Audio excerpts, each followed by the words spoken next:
राजस्थान में कितनी कारगर होंगी रानी? क्या सचिन और गहलोत चल पाएंगे साथ साथ? मध्य प्रदेश में मामा का कायम रहेगा राज या कमल बनाएंगे कांग्रेस को नाथ? किसका बजेगा डंका, किसको मिलेगी मात? विधानसभा का महासंग्राम।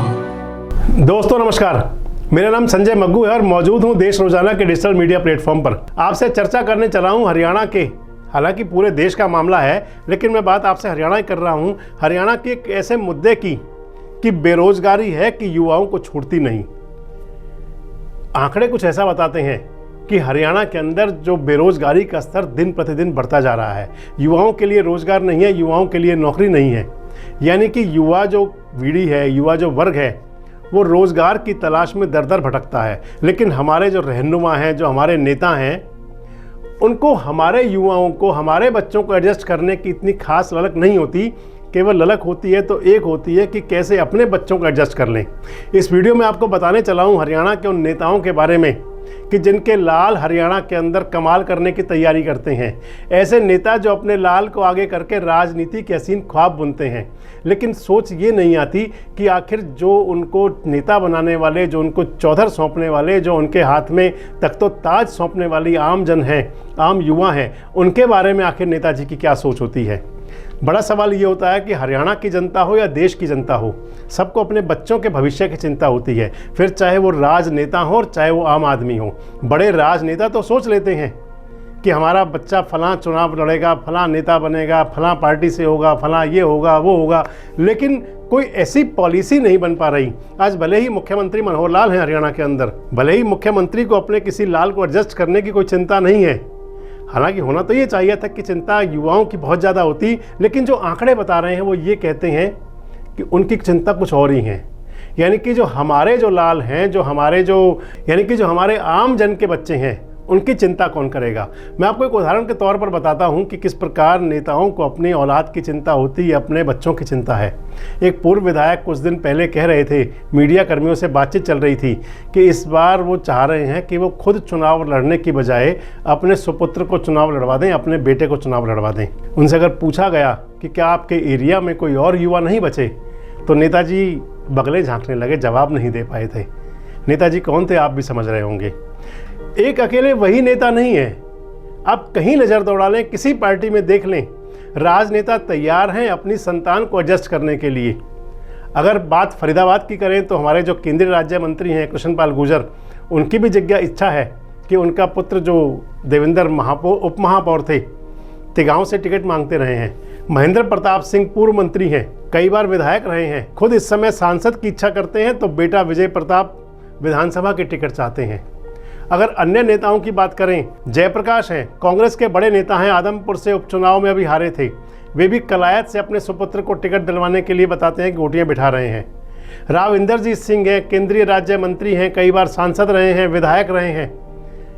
इस समय भी केंद्र के अंदर और देश के अंदर उनकी, चाहे देश की सरकार हो चाहे प्रदेश की सरकार हो, तूती बोलती है, लेकिन उनकी इच्छा है कि उनकी पुत्री आरती राव को टिकट मिले, वो उप मुख्यमंत्री या मुख्यमंत्री बन जाए। यानी कि जो स्वप्न पूरा नहीं हुआ राव इंदरजीत का, वो अपनी बेटी के माध्यम से पूरा करना चाहते हैं। अहिरवाल के नेता हैं कैप्टन अजय यादव, खुद 2014 के अंदर चुनाव हारे थे, 2019 में अपने बेटे को विधानसभा का टिकट दिलवाया, खुद लोकसभा का चुनाव लड़े कांग्रेस से, खुद तो चुनाव हारे। बेटा जो चिरंजीव राव है, विधायक हैं आजकल। चौधरी वीरेंद्र सिंह, अभी आपने उनकी आवाज़ सुनी होगी 2 अक्टूबर को। अपनी आवाज़ सुनाने का जो उनका मकसद था वो मेन ये था कि अपने जो नौकरशाह बेटे थे ब्रजेंद्र सिंह, उनके जो नौकरशाह पुत्र हैं, जो सांसद हैं आजकल, किसी प्रकार उनकी सांसदी बची रहे या सांसदी ना बचे तो उनको विधायक की टिकट मिल जाए, इसके लिए अपनी आवाज़ सुना रहे हैं। भूपेंद्र सिंह हुड्डा अपने पुत्र दीपेंद्र हुड्डा को, जब वो खुद सांसद से हटे, जब वो मुख्यमंत्री बने, तो उनको पूरे रोहतक के अंदर, पूरे हरियाणा के अंदर कोई और युवा नज़र नहीं आया। अपने पुत्र को ही आगे लेके आए, अपने सुपुत्र को पहले सांसद बनवाया, आजकल वो राज्यसभा के मेंबर हैं। जब चुनाव हार गए तो उनकी भी कहीं इच्छा है कि अपने लाल को, अपने दीपेंद्र को हरियाणा का दीप बना दें, और उनको प्रदेश कांग्रेस की कमान दिलवाने के लिए भी खूब मेहनत करते रहे हैं। अगर बात चौधरी देवीलाल के परिवार की कहे तो कहने ही क्या है। अकेले देवीलाल परिवार की इस समय 4 पीढ़ियों के 5 नेता विधायक हैं, 20 से ज़्यादा विभागों के मंत्रालय हैं उनके पास। डॉक्टर अजय सिंह चौटाला चौधरी देवीलाल के सुपुत्र ओम प्रकाश चौटाला, रंजीत चौटाला। ओम प्रकाश चौटाला के सुपुत्र अजय चौटाला, अभय चौटाला। अजय चौटाला भी राजनीति में एडजस्ट हैं, अभय चौटाला भी एडजस्ट हैं। अजय सिंह चौटाला ठीक है कि कानूनी पेचीदगियों के चलते चुनाव नहीं लड़ पाए हैं, शायद अगला चुनाव भी ना लड़ पाए, लेकिन उनका एक पुत्र उप मुख्यमंत्री है, पत्नी विधायक हैं, दूसरे पुत्र भी अब की बार तैयारी कर रहे हैं, शायद राजस्थान से लड़ लें। दूसरी तरफ अभय सिंह है, तो अभय सिंह भी अपने करण अर्जुन को पूरा अब की बार प्रयास में है कि उनको सांसद या विधायक बनवा लें। जिला परिषद का चेयरमैन तो बनवा ही चुके हैं। यानी कि चौधरी देवीलाल की जो पीढ़ियां हैं, 5 नेता उनके अंदर इस समय हरियाणा के अंदर विधायक हैं, और उनमें से 20 मंत्रालय उनके परिवार के पास हैं, रंजीत सिंह के पास और दुष्यंत चौटाला के पास। और भी बहुत सारे नेता हैं जो अपने नाती पोतों को राजनीति में मौज दिलवाना चाहते हैं। होना भी चाहिए, हर पिता चाहता है कि उसकी संतान आगे बढ़ जाए, लेकिन ऐतराज़ जनता को ये होता है कि उनके वोट से अपने सपने साकार करने वाले लोग आखिर उनके सपनों को कब तक धूल दूषित करेंगे। आखिर अपने बच्चों को, अपने लालों को एक सत्ता के अंदर एक मुकाम दिलवाने की सोच रखने वाले हमारे जो मंत्री, सांसद, बड़े नेता आखिर क्यों आम जन के बच्चों के बारे में नहीं सोचते। प्रदेश में अथाह बेरोजगारी है, पिछले कई वर्ष से हरियाणा के अंदर बेरोजगारी दर बढ़ती जा रही है। अगर पिछले दिनों की बात करें तो हर भर्ती लगभग कोर्ट में जा रही है। हर बार भर्ती के अंदर, हालांकि सरकार का दावा है कि बिना पर्ची खर्ची की सरकार है, विपक्ष के लोग कहते हैं कि पर्ची खर्ची नहीं, अब तो ये पर्चे और खर्चे की सरकार है।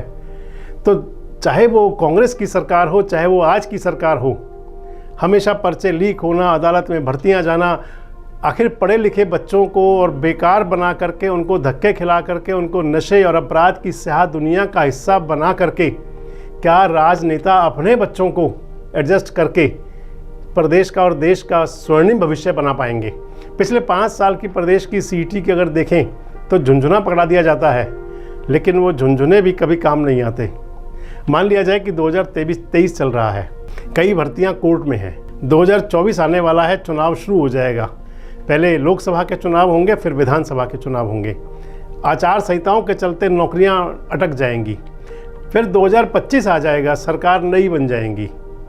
सरकार यही बने या बदल करके नई सरकार बन जाए। मान लिया जाए कि 2025 के अंदर उनको अपनी जो जीत की खुमारी होगी वो निकलेगी नहीं, उसके बाद 1-2 साल तक फिर ऐसे ही चल जाएगा। यानी कि 4 साल तक प्रदेश के युवा ये सोच के चलें कि कम से कम 3 साल तक कहीं नौकरी की कोई उम्मीद नहीं है। और जब ये हालात हैं तो आखिर किस प्रकार से प्रदेश और देश का भविष्य स्वर्णिम होगा। हमारे राजनेताओं को, अपनी पीढ़ियों को तो, अपनी संतानों को तो सांसदी विधायकी दिलवाने की होड़ लगी है, लेकिन देश के, प्रदेश के युवाओं को चपरासी तक की नौकरी दिलवाने के लिए उनके पास कोई योजनाएं नहीं हैं। जनता को तय करना होगा, सोचना होगा कि आखिर किस प्रकार के हुक्मरानों को लाएं ताकि उनके तो बच्चे भले ही तरक्की करें, लेकिन आम जन के बच्चों के पास भी रोज़गार के मामले में, आम जन के बच्चों के पास में व्यवसाय के मामले में, कारोबार के मामले में उनके पास भी कोई रास्ते हों। केवल ये ना रह जाए कि वो नेताओं के जयकारे लगाने में व्यस्त रह जाएं। आपको ये वीडियो कैसा लगा, इस पर आपके कमेंट्स आमंत्रित हैं। कमेंट्स बॉक्स में जाकर के हमें बता सकते हैं और अपनी प्रतिक्रिया दे सकते हैं। इस प्रकार के वीडियोस के लिए जुड़े रहें हमारे साथ, देखते रहें देश रोजाना। हमारे साथ जुड़े रहने के लिए देखते रहिए देश रोजाना का YouTube चैनल, सब्सक्राइब कीजिए। साथ ही देश रोजाना की खबरें सबसे पहले देखने के लिए प्रेस कीजिए बेल आइकन।